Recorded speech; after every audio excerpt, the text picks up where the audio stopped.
Hello, and welcome back to my channel. Listen, we need to talk.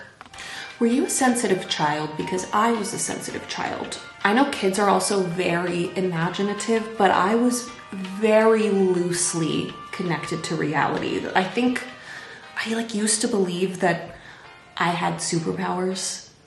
I'd throw a plastic chair and be like, oh my God.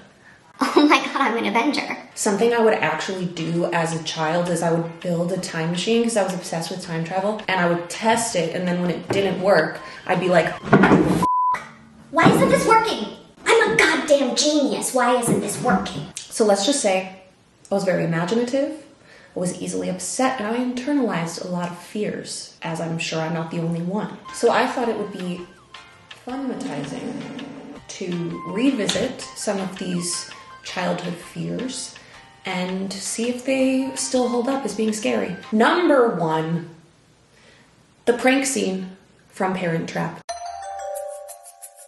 I feel like part of what made this scene so disturbing to me is that I didn't fully grasp what was going on. I didn't know that it was a prank.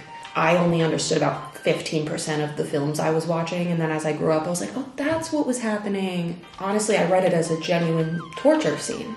Look at this. Look me in the eye and tell me that's not terrifying. The prank was just cruel and unusual. Like, kids pulled that off. I know it's a movie. Convince me someone couldn't have gotten extremely injured or poisoned. They didn't know what those girls' allergies were. Okay, number 2 is another scene from The Parent Trap, the lizard scene. Where Meredith, I'll just show the picture here. What the f***? That's so disgusting. She probably got a disease. I know Meredith was supposed to suck and we were supposed to hate her, but growing up is realizing that Meredith kind of didn't do anything wrong.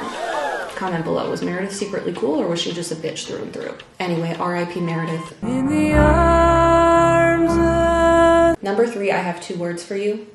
Monster House.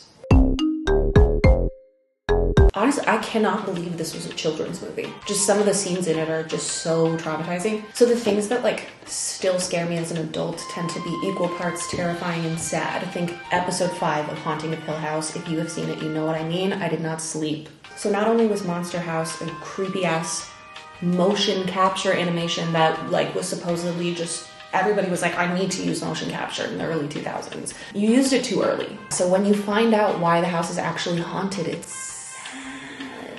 Spoiler for Monster House. Cement? What kind of messed up person wrote that? Cement? I don't understand why you had to have her suffocate and die in cement. Moving on. Number 4, we're getting out of film territory and going more general. Puppets. As a child, I used to have what I can only describe as Sesame Street themed nightmares. Nothing crazy would happen. It would just be that I would wake up in my room in the middle of the night and then it'd be dark and weird, and then a puppet would come in and my brain would be like, oh my God, this is so scary. But actually look me in the eye and tell me puppets aren't terrifying with their dead-eyed stares. And I know some of them are always smiling, they're eternally smiling, but there's nothing behind the eyes. Number 5. That neither of those sounded right. Number 5 is another general fear, and this one is vampires. Not the Twilight vampire. I was a child before Twilight. It's more of the traditional vampire. I'm not still afraid of them because of Twilight, I feel like, because Twilight made them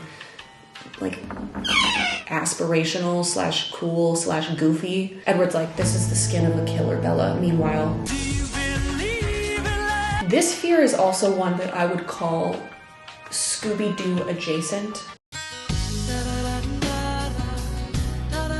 Fun fact about me, I lived 1 year of my life as Scooby-Doo. Most of that year I did wear a towel Scooby-Doo costume and I spoke in the Scooby-Doo voice to the point where my parents' friends started recommending speech therapists to us because I talked in, every word started with R.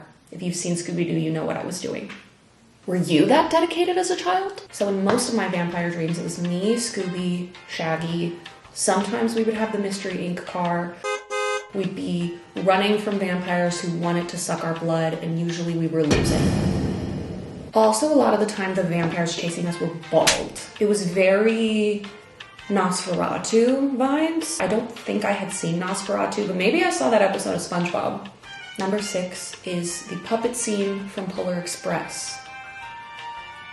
Are we sensing a theme? Same whack-ass animation as Monster House, but more hyper-realistic, which makes it much worse. Also, I would love to know what the ghost's problem in Polar Express is. Like, what's his deal? What is his damage? Because he seems hell-bent on traumatizing this young boy and getting him kicked off of this train. Why?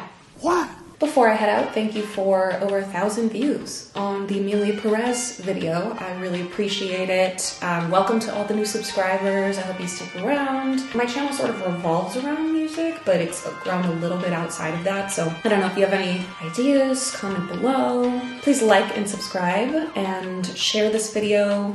Leave a comment below. It really helps. I appreciate it. Thank you so much for watching. I will see you next time. Bye. You raise me